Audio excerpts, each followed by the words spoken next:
Bonjour. Alors cette vidéo fait suite aux deux précédentes sur l'électrosmog et les céréales et leurs effets délétères, sur la façon de penser et d'agir face à la nécessité de transition écologique, énergétique et démocratique.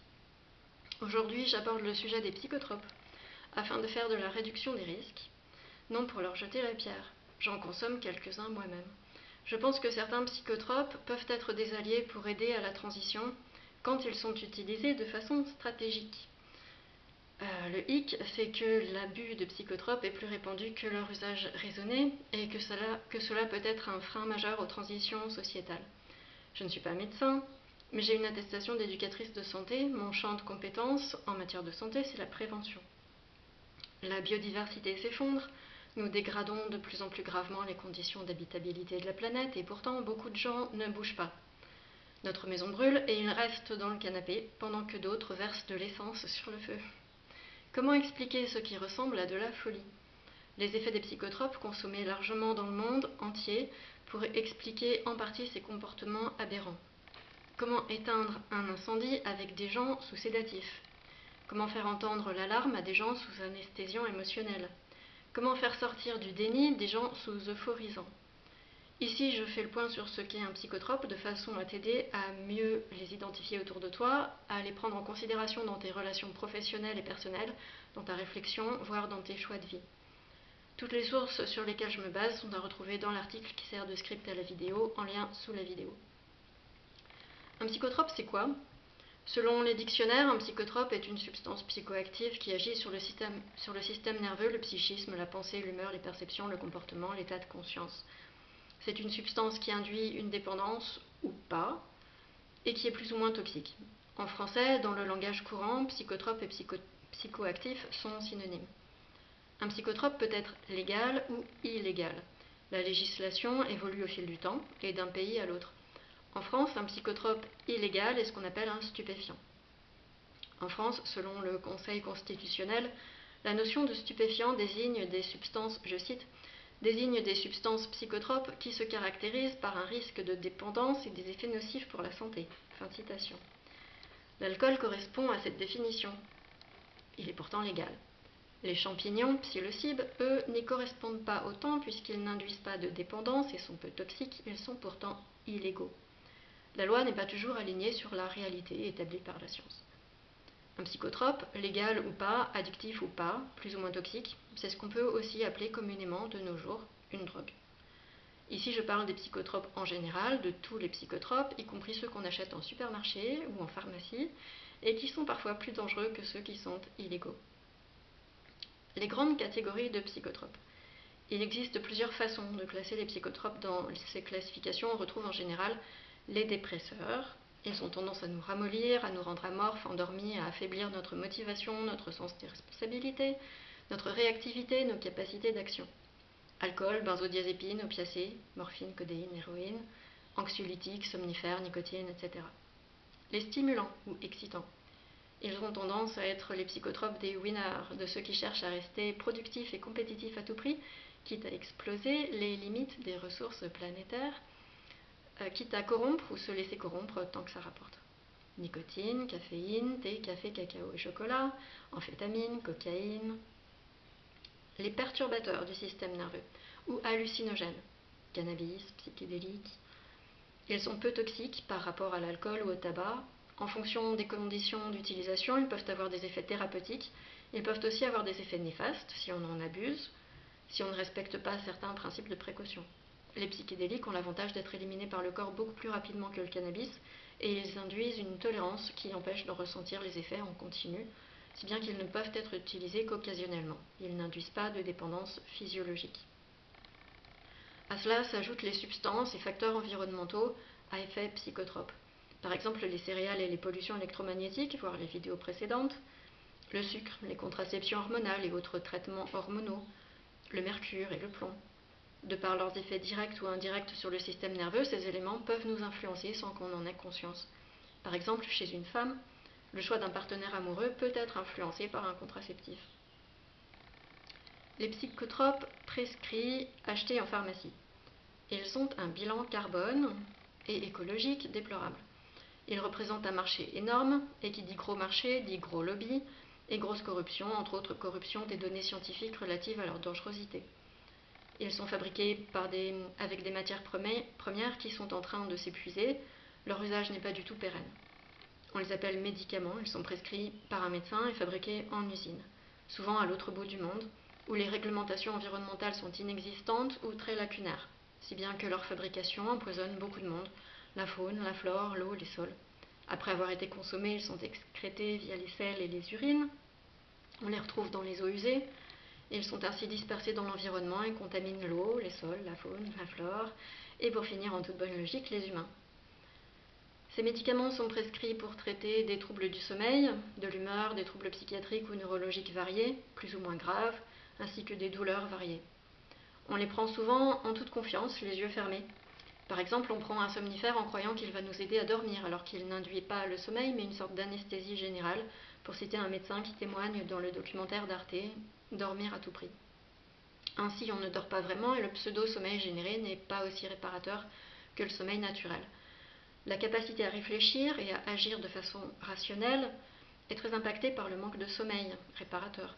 Priver sciemment un prisonnier de sommeil est reconnu comme une méthode de torture qui peut mener à des troubles psychiatriques, voire à la mort. On utilise les médicaments psychotropes en croyant qu'ils vont nous aider, et ils entraînent souvent des effets secondaires inattendus, car le médecin prescripteur n'explique pas toujours quels sont les effets secondaires, et je crois que les gens lisent rarement les notices. On fait confiance au médecin. On n'imagine pas qu'il puisse prescrire quelque chose de toxique qui entraîne une dépendance, qui va entraîner un syndrome de sevrage violent quand on souhaitera l'arrêter, qui va entraîner des symptômes de manque quand une accoutumance s'installera au bout de quelques jours ou de quelques semaines, une substance qui peut laisser des séquelles, qui subsisteront parfois pendant des mois ou des années après l'arrêt du traitement. Ces effets secondaires ont parfois aussi été reconnus tardivement par la science, comme les dysfonctions sexuelles causées par les antidépresseurs inhibiteurs de la recapture de la sérotonine, troubles qui peuvent persister après l'arrêt du traitement, ou les troubles cognitifs des benzodiazépines. Certains effets secondaires figurent dans les publications scientifiques récentes, pas encore dans le Vidal. Au mieux, quand un médecin prescrit une benzodiazépine, il stipule qu'il n'en prescrira qu'une seule fois, et pas deux. Il n'explique pas forcément pourquoi. Parce que c'est toxique, que ça entraîne une dépendance, que ça peut laisser des séquelles. Même après seulement quelques semaines de traitement, même quand la posologie est faible et parfaitement respectée très scrupuleusement par le patient et que le patient n'a pas un profil de toxicomane. Le médecin prend même parfois les symptômes de l'apparition d'une accoutumance pour des signes d'aggravation de la maladie. En effet, l'accoutumance peut provoquer des symptômes de manque, comme des angoisses, en dépit du respect de la posologie prescrite. Le médecin peut avoir alors le réflexe d'augmenter les doses, alors que la seule chose à faire serait d'arrêter le traitement. Des gens sont ainsi maintenus sous benzodiazépines ou autres psychotropes toxiques et addictifs pendant des années, et quand le patient souhaite arrêter, s'il est confronté à un syndrome de sevrage violent, son médecin est dans l'incapacité de l'aider. Les médecins croient souvent que le syndrome de sevrage n'est que psychologique et révélateur d'un tempérament d'addict. Le médecin peut même avoir tendance à nier l'existence d'une dépendance parce qu'il néglige de mettre à jour ses connaissances, par exemple en lisant le Vidal. Le gaslighting, c'est-à-dire le dénigrement des problèmes rencontrés par le patient, est monnaie courante. Pendant ce temps, notre maison brûle. Des gens sont assommés par des somnifères qui ne leur permettent pas d'avoir un sommeil réparateur. Ils se lèvent le matin à peu près aussi abrutis de fatigue qu'ils se sont couchés, et les recommandations des médecins du sommeil échouent à traiter des causes d'insomnie telles que les bruits de circulation, de voisinage, les relations familiales ou professionnelles abusives, etc. Beaucoup de gens, sous anxiolytiques, antidépresseurs ou benzodiazépines, se retrouvent plus ou moins dépouillés de leurs émotions, comme anesthésiés sur le plan psycho-émotionnel. Cela va jusqu'à la perte d'empathie. Cela leur permet de tolérer des situations de maltraitance familiale, professionnelle ou environnementale, au-delà de ce qui est humainement tolérable. Et pendant ce temps, notre maison brûle. Des millions de gens sont zombifiés par leurs médecins, et tout le monde se demande pourquoi ils restent tranquillement sur leur canapé pendant que leur maison brûle. Les psychotropes de consommation courante. Tabac, alcool, café, chocolat, thé, sucre, céréales, etc. Pour les céréales, voir la vidéo ou l'article précédent. Alcool. Beaucoup de gens ont conscience que l'alcool est un psychotrope, pourtant beaucoup de gens ignorent qu'il s'agit d'une substance toxique, addictive, potentiellement la drogue la plus dangereuse qui existe au regard du nombre de dommages causés par sa consommation. Décès, accidents, violences familiales, etc. environ un quart des Français boivent trop. L'alcool ayant des effets délétères sur les fonctions cognitives, le fait qu'une assez large partie de la population consomme au quotidien ou trop souvent trop d'alcool pourrait contribuer à réduire sa capacité à comprendre la gravité de la situation environnementale et entraver sa capacité à y adapter son comportement d'une façon rationnelle. Qu'en est-il de l'impact de l'alcool en politique? Quand est-ce qu'on se décidera à fermer la fameuse buvette de l'Assemblée nationale? De mon point de vue, boire un coup avant de voter des lois équivaut à boire au volant. Tabac. Environ un quart des humains fument du tabac, qui est un stimulant, un excitant. Il donne d'abord la sensation qu'il aide à se détendre, alors que sur le long terme, il a plutôt tendance à accroître l'anxiété. Fumer a un effet néfaste sur le système cardiovasculaire, y compris sur l'irrigation du cerveau, donc sur les fonctions cognitives, si bien que les fumeurs réfléchissent moins bien que s'ils ne fumaient pas. Je crois que le tabac peut aussi aider à rester compétitif et productif, même lorsqu'on commence à comprendre que ce que l'on fait et ce que l'on produit est absurde, voire destructeur. Le vapotage permet de rester sous nicotine en culpabilisant un peu moins, mais les effets psychotropes sont toujours là. Et le fait d'être constamment sous l'effet d'une substance euphorisante ne va pas aider à avoir un comportement pragmatique en cas de danger. Le sucre. Un des effets du sucre est qu'il perturbe la glycémie, le taux de sucre dans le sang, même quand on n'est pas diabétique. Il perturbe la sécrétion d'insuline, qui est une hormone. On peut donc aussi le considérer comme un perturbateur endocrinien. Il fait faire le yo-yo à notre glycémie, et cela influence notre humeur avec des alternances de coups de mou et de crises de nerfs. Stabiliser la glycémie est un excellent moyen de stabiliser l'humeur, de réduire l'anxiété, l'irritabilité et le stress des adultes comme des enfants. Le sucre n'est pas un psychotrope à proprement parler, mais il semble pouvoir entraîner des comportements similaires aux psychotropes addictifs. Il est aussi pro-inflammatoire, et l'inflammation est liée à de nombreuses pathologies, y compris les troubles de l'humeur. Le café, le psychotrope le plus consommé dans le monde, qu'on offre si facilement à longueur de journée, et le thé, qui contient aussi de la caféine, sont des stimulants très addictifs qui ont tendance à nous rendre plus speed et plus mordants, de meilleurs compétiteurs. La caféine peut permettre de tolérer des conditions de vie épuisantes, voire maltraitantes. Quand on réfléchit à la nécessité de ralentir, de décroître, de rester calme, de tisser du lien et de la solidarité plutôt que de sauter à la gorge des gens pour un oui ou pour un non, réduire, voire arrêter de consommer ces boissons pourrait fortement aider. Le cacao, qu'on donne volontiers aux enfants en bas âge ou dont les femmes enceintes ne se méfient pas autant que le café, contient pourtant un peu de caféine. Aux USA, on déconseille de donner du chocolat ou du cacao aux enfants de moins de 2 ans. Quelques drogues illégales.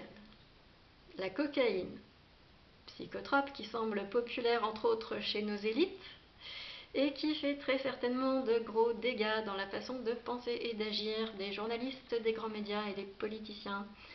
Si certains de ces messieurs-dames ont l'air toujours tellement ravis, et s'ils parlent toujours si vite, s'ils nous donnent si souvent la sensation de planer complètement hors sol, ce n'est pas forcément leur état normal. À quand des tests antidopage à l'Assemblée nationale, à l'Élysée et dans les rédactions des médias du service public? Cannabis. D'un côté, beaucoup de gens pensent que c'est un psychotrope extrêmement dangereux puisque la police lui consacre tellement de temps. D'un autre côté, beaucoup de gens savent que c'est avant tout une plante médicinale et ils s'imaginent que si c'est médicinal, alors c'est bon pour tout et pour tout le monde tout le temps. Et que fumer tous les jours ne peut pas faire de mal puisque ce n'est pas mortel. La réalité se situe quelque part entre ces deux positions. Diaboliser une plante médicinale, c'est contre-productif. C'est une perte de chance pour tous ceux qui pourraient bénéficier de ses effets thérapeutiques, comme les personnes qui souffrent de douleurs chroniques invalidantes ou les personnes en fin de vie. A l'inverse, angéliser une plante psychoactive, dont certains principes actifs persistent pendant des semaines dans le corps chez ceux qui fument souvent, je pense que cela va à l'encontre d'une démarche de réduction des risques. Une substance psychoactive aura des effets plus ou moins variables en fonction des personnes qui la consomment. Les effets désorganisateurs et démotivants du cannabis sont bien connus chez les utilisateurs réguliers. Ajouter de la désorganisation au grand bordel qu'est en train de devenir le pays et diminuer la motivation et y remédier, je ne vois pas comment cela pourrait aider. Certains seront séduits par les premiers effets que leur procure une première bouffée, deviendront consommateurs chroniques et cela sera susceptible de provoquer des effets très délétères sur la personnalité et le comportement, avec par exemple une tendance à l'isolement, ce qui n'aide pas à tisser du lien, à à générer de la solidarité dont on manque tous tellement. Je suis pour la légalisation et la régulation du cannabis, cependant je crois que l'angélisme vis-à-vis de cette substance n'aide personne. J'encourage vivement les personnes qui fument régulièrement, ne serait-ce qu'un joint par semaine, à voir ce qui se passe quand elles arrêtent pendant au moins 2 ou 3 mois. Cela pourrait les aider énormément à y voir plus clair, à mieux entendre ce qu'on leur dit et à agir avec plus de pragmatisme. Quelles alternatives? Voici quelques exemples. Que ce soit pour traiter les douleurs, les troubles de l'humeur, soutenir les fonctions cognitives et l'énergie, ou mieux dormir, les alternatives consistent en des plantes, des compléments alimentaires, des changements d'alimentation et d'hygiène de vie. Pour améliorer le sommeil, on peut essayer l'ashwagandha, la mélatonine, le GABA, et avant d'aller se coucher, essayer d'éteindre le Wi-Fi, le Bluetooth, les smartphones, les téléphones sans fil pour voir si ça fait une différence. Filtrer la lumière bleue des écrans peut aider à améliorer le sommeil, par exemple grâce à des logiciels comme F-Lux qui rendent les écrans orangés. Les troubles de l'humeur et les douleurs sont souvent en lien avec de l'inflammation qui peut être traitée par une alimentation anti-inflammatoire de type régime méditerranéen, paléo ou Western Price, sans céréales, à l'exception d'un peu de riz de temps en temps. La relaxation et la détente peuvent être facilitées par des compléments alimentaires comme le GABA ou le magnésium glycinate ou citrate, éviter l'oxyde de magnésium qui a des effets laxatifs. Le MSM, une forme de soufre, soutient la vitalité et soulage les articulations douloureuses. Les troubles dépressifs peuvent être traités avec des plantes comme le safran ou le millepertuis.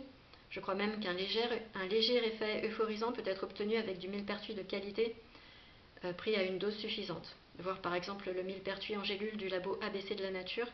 Attention, les produits de phytothérapie vendus en pharmacie sont malheureusement souvent de mauvaise qualité et ou sous-dosés, et il existe des contre-indications au millepertuis et des risques d'interaction médicamenteuse. Les plantes adaptogènes, comme la maca ou la rhodiola, peuvent être de bons soutiens à la motivation et au dynamisme, avec modération, prises en début de journée, car elles ont aussi un effet stimulant et peuvent empêcher la récupération. Pour soutenir les fonctions cognitives, la concentration, on peut tester des plantes comme le ginkgo biloba, le bacopa monnieri ou des champignons médicinaux comme le lion's mane ou Eden hérisson. Attention, si des problèmes psychologiques, psychiatriques, neurologiques sont causés par une carence en vitamines, par un abus de sucre et de produits industriels ou par une sensibilité au gluten non cœliaque, on aura beau prendre plein de plantes et de champignons médicinaux, cela ne pourra pas traiter la cause du problème. En cas de carence en vitamine D, oméga 3, EPA et DHA, ou vitamine B12, ce sont des compléments alimentaires adaptés qui seront efficaces, pas des antidépresseurs. Pensez à demander un check-up à votre médecin. En cas de dépression causée par une sensibilité au gluten non cœliaque, un test d'éviction des céréales peut faire ses preuves sur l'humeur en quelques semaines. Si vous avez des troubles de l'humeur à traiter et que vous galérez avec ça depuis des années et que ça vous coûte un bras en fumette ou en psychanalyse, j'ai envie de vous dire, qu'est-ce que vous attendez pour essayer autre chose? Que la maison ait fini de brûler?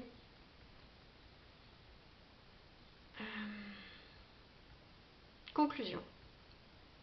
On se shoot tous à quelque chose. Calmer l'éco-anxiété ou soutenir la motivation avec l'aide de psychotropes peu toxiques, voire même avec des plantes ou des champignons qui prennent soin des fonctions cognitives au lieu de les rétrécir, ça peut être une stratégie cohérente. Le but du jeu, c'est de trouver la bonne dose, la bonne substance, de façon à rester capable de courir quand on entend l'alarme incendie plutôt que de rester dans le canapé à regarder Netflix. Prenez soin de vous. À la prochaine.